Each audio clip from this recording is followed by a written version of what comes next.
Послевоенные годы на этой земле в Малгобеке выросли многочисленные монументы и запылал вечный огонь на братских могилах героев, поднялись скорбные памятники над безымянными солдатскими погостами. Безмолвные свидетели военных лет сохранились и здесь, в районе Кирзавода. В боях за город полегли 120 тысяч бойцов Красной Армии.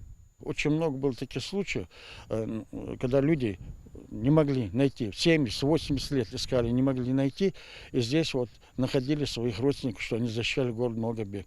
Здесь у нас случай, вот именно на этом месте, на этом памятнике у нас был, приезжали с Москвы, азербайджанская делегация была, и они искали своего родственника. Но в музее мы показали и нашли музей, его фамилия есть. Ну и детям, когда ехали сюда, к этому памятнику, они знали, что здесь захоронение. Они говорят, ну, мама их, говорит, много лет мечтала, говорит, найти место, где погиб ее сын, но, к сожалению, говорит, так и не нашли, не знали, где он погиб. Большое вам спасибо, выражал благодарность. Ну и по дороге она говорит, что еще было двое дядей, которые погибли. И вот здесь, когда она смотрела по списку, она вот здесь в этом списке их нашла.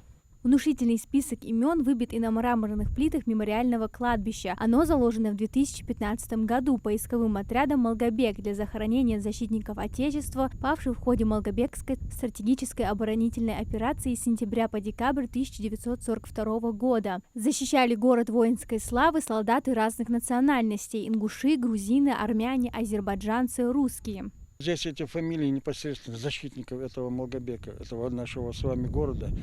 Здесь тоже поставили эти плиты, чтобы люди видели, кто защищал наш с вами город. Здесь непосредственно на сегодняшний день уже более 250 человек.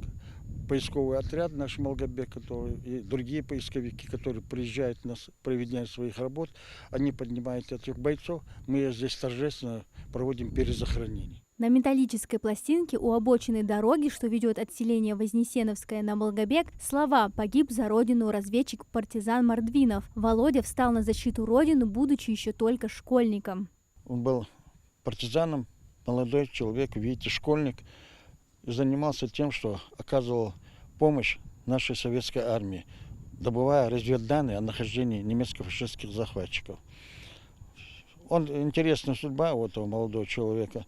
Он, значит, во время родителей, когда эвакуировали, увозили со станицы Вознесенской, он сбежал от них и снова вернулся сюда на место, чтобы вот продолжать тут свою деятельность. И помогал. Сохранение и бережное отношение к этим памятникам – долг каждого жителя Малгобека и всей республики. Это напоминание о мужестве и самоотверженности наших предков, отстоявших свою землю. Они символизируют связь поколений, преемственность исторической памяти. Президент России и глава нашей республики придают очень большое значение патриотическому воспитанию подрастающего поколения. Поэтому мы должны, молодежь должна знать историю своего города, своей республики, своей большой страны. И поэтому, когда вот мы привозим детей сюда на экскурсии, им очень интересно, они стараются вот именно подъехать сюда, посмотреть, потому что приезжают в 7-8 классе дети, это их одногодка, их можно ему сказать, ему тоже было где-то 14 лет только было. Видите, он 28-го года рождения, а в 42-м году он погиб. Поэтому это самое главное, преемственность наших традиций, это и традиции ингушского народа. Мы всегда хорошие поступки мы должны передавать подрастающему поколению. Достойно, чтобы они знали историю своего народа, своего города, своей республики, своей страны.